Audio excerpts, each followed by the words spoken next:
Tudo bem, pessoal? Sejam bem-vindos a mais um episódio da série Como se preparar para o R1 com Sanaflix. No episódio de hoje eu vou te mostrar como utilizar as questões para poder masterizar e ser aprovado na prova de R1. Roda a vinheta.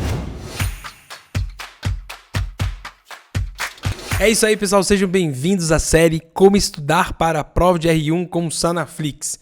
Deixa eu te falar, eu sou o professor Vinícius, professor e mentor aqui da Sanar Residência Médica. Se você quiser acompanhar a minha mentoria, acesse sanar.link/mentoria.prof.vinicius. E no episódio de hoje a gente vai falar então sobre as questões. Como é que você tem que utilizar as questões? Como é que você tem que utilizar o filtro de questões para poder saber como estudar para a prova de residência médica? Bom, você sabe que a gente já aprendeu, por exemplo, como montar o planejamento de estudo, a gente já viu como que estuda a teoria e agora a gente vai construir o seu conhecimento. Deixa eu te falar uma coisinha. Você já sabe que quando a gente assiste a aula e lê a apostila, a gente vai reter mais ou menos uns 20% daquilo que você está estudando ali. Por quê? Porque isso é uma metodologia passiva. E eu já te ensinei também que existem algumas regrinhas que a gente pode utilizando, algumas ferramentas, como, por exemplo, anotar sem pausar a aula, ou, por exemplo, anotar na apostila, tentar acompanhar a apostila. Mas isso na pirâmide do conhecimento vai subindo uns 10% a mais.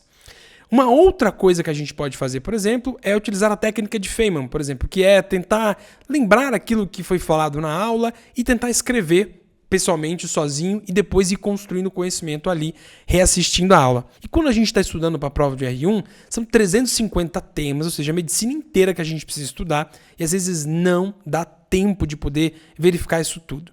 E é por isso que a prática de questões é tão importante. Eu incentivo isso muito na mentoria. Na minha mentoria, por exemplo, os alunos são incentivados a fazer por volta de 20 a 25 mil questões. E você acha que é impossível? Não é, viu? É bem possível. Se você tiver uma organização, e a maioria dos alunos consegue fazer isso, eles conseguem sim atingir 25 mil questões. Por quê? Porque assim a gente garante que os 70, 75, até os 80, 85 pontos que eles têm de média naquelas questões vão se refletir na prova de residência. Não sei se você lembra, mas quando eu aumento muito a minha amostra, eu diminuo o que eles chamam de desvio de média padrão. E ao diminuir esse desvio de média, eu tenho um intervalo de confiança muito menor. Com intervalo de confiança muito menor, eu acredito que aquilo que eu tive num determinado teste vai corresponder à realidade. E é por isso que a gente faz muita questão. Mas, professor, eu preciso fazer igual aos seus alunos de 20, 25 mil questões? Olha, o número ideal que a gente gosta de questão, baseando nos 300 temas, são pelo menos aí 10 mil, 10.500, 11 mil questões. Menos do que isso é ruim. E o Sanaflix te permite fazer uma quantidade enorme de questão. Primeiro porque o nosso banco tem mais de 150 mil questões, sendo que 80, 85 mil são comentadas. Segundo, que a gente tem as questões dos últimos anos e também do ano anterior, ou seja, 2023, 2024. A gente já tem questão comentada dessas principais provas. E terceiro, que ele mostra para você quando fazer cada uma das questões e quando revisar. Obviamente, se você fosse pegar 25 mil questões para poder fazer numa pancada só, você iria cansar. Mas como eu utilizo a técnica de repetição espaçada, e o Sanaflix usa isso também, e além disso a gente também utiliza a técnica de ir mudando os assuntos, eu vou acionando áreas diferentes do meu cérebro, então eu não canso. Claro, se eu fosse fazer 500 questões de parto, isso cansa. Mas se eu fizer 50 questões de parto, depois 50 questões de puericultura, depois 50 questões de vasculites, vai chegar uma hora que eu fiz 200, 250 questões, 300 questões num dia e isso não me prejudicou nada. Uma outra coisa que eu falo para os alunos é, as questões servem para a gente poder ir construindo o nosso castelo do conhecimento. As questões vão permitir para que eu saiba exatamente quais são as peças faltantes. Por exemplo, eu assisti a aula de puericultura da Nath. E aí, assisti a aula toda, achei que sabia tudo. E aí, quando eu vou me deparar com a primeira questão, poxa, eu não sei isso. O que isso vai acontecer? Um aprendizado ativo. Eu vou ler a questão, vou ler o comentário, como me explicar daqui a pouquinho para vocês, e aquilo ali vai me permitir gerar um flashcard. E ali, de forma ativa, eu construo um conhecimento. Dá uma olhadinha aqui que eu quero te mostrar como que funciona o Sanaflix na prática. Bom, pessoal, vamos dar uma olhadinha então aqui dentro da plataforma, nas questões, né? Isso que vai te ajudar a construir esse conhecimento, né, que eu tanto trago para vocês, que é tão importante. A gente clica aqui em questões e olha que interessante, ó. você tem questões do ciclo básico, ciclo clínico e residência médica. Como a gente está se preparando para a prova de residência médica, eu quero que você clique então em ciclo clínico. O que tem aqui? Você escolhe a dificuldade, fácil, moderado, difícil ou muito difícil, é a especialidade. Professor, mas o que eu vou escolher, por exemplo? Imagine que você estudou o tema de puericultura há 2 semanas atrás. E aí você quer começar agora a revisar a puericultura. Então você vai escolher pediatria, depois vai escolher pediatria geral, que é onde está a puericultura, e você escolhe então puericultura para a prova de residência médica. Bom, mas o que eu quero escolher, por exemplo, na prova de residência médica? Eu quero só fazer questão do ano de 2023, por exemplo. Ele me diz que tem 82 questões disponíveis, mas eu quero fazer somente as comentadas e eu quero fazer também somente as não respondidas. Vamos colocar aqui, eu não quero fazer questão que eu respondi, por exemplo, às vezes lá na prática do nivelamento. E eu inicio a minha prática. Olha que interessante, ó. Ele me traz a questão do ano de 2023 da UEL, uma questão de pediatria. Uma criança de 6 anos de idade comparece à consulta de rotina com queixa de dor na região anterior da coxa durante a noite. Há alguns meses que necessita de analgésicos para melhora. No exame físico, tem uma criança eutrófica, não tem nada, só tem dor. Considerando esse quadro, qual que é a alternativa correta de diagnóstico? Poxa, será que essa criança tem câncer? Será que essa criança tem uma doença reumatológica? Será que essa criança tem uma miosite mesmo? Ou é uma dor de crescimento, e não tem nada, por exemplo? Bom, eu vou apostar aqui, eu acredito que é dor de crescimento. Vamos dar uma olhadinha se eu acertei essa questão aqui. Bingo, acabei acertando. Olha que interessante, ó. Ele mostra aqui pra gente qual a porcentagem de acerto tanto na prova quanto das outras pessoas que estão fazendo. Ou seja, a maioria acertou, então não é uma questão difícil, não é uma questão que vai me diferenciar, mas caso eu erre essa questão, eu vou ser penalizado. Por quê? Questões que todo mundo acerta eu não posso errar.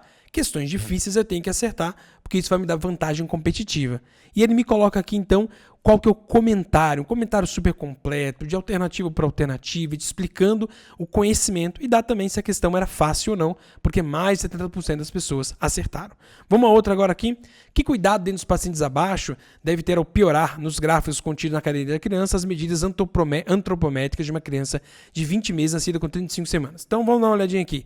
Ela nasceu prematuro e eu acredito que a gente tem que utilizar a curva de crescimento para 0 a 2 anos, descontando a idade cronológica. Poxa, eu acabei errando essa questão. Olha que interessante, é uma questão moderada, porque de 50% a 70% das pessoas acertaram. É uma questão, então, que eu também tenho que acertar. Eu não posso errar essa questão se eu quiser ir bem na prova de residência médica. E aí tem um comentário. Poxa, eu não sei muito bem essa parte de qual gráfico utilizar para uma criança pré-termo. Deixa eu aprofundar o meu estudo com a inteligência artificial. Então, ele me traz agora um comentário da questão em cima do tema. Ele vai me explicar novamente aquele tema. O comentário já traz isso, mas o comentário é direcionado para a questão. Agora, quando eu aprofundo com a inteligência artificial, eu começo a puxar, então, o tema que aquela questão versou. Nesse caso aqui, era um tema, então, de como utilizar as curvas de crescimento para crianças de 0 a 2 anos, por exemplo, prematuras. Então ele me explica a prematuridade, ele me explica por que não é preciso fazer nenhum ajuste. É como se ele transcrevesse a apostila numa linguagem utilizando a questão para que eu pudesse saber. E assim, você pode ir encerrando a sua prática, ou, por exemplo, pausar, ou deixar de poder não querer mais ver o relógio. E aí, no final, você consegue ver quantas questões você acertou, quantas questões você errou, para poder saber, então, qual foi o seu desempenho. Eu utilizo muito na mentoria isso, pedindo para os alunos terminar de fazer a questão e me dizer quantas questões eles erraram, quantas questões eles acertaram e qual o número total de questões que eles acabaram fazendo.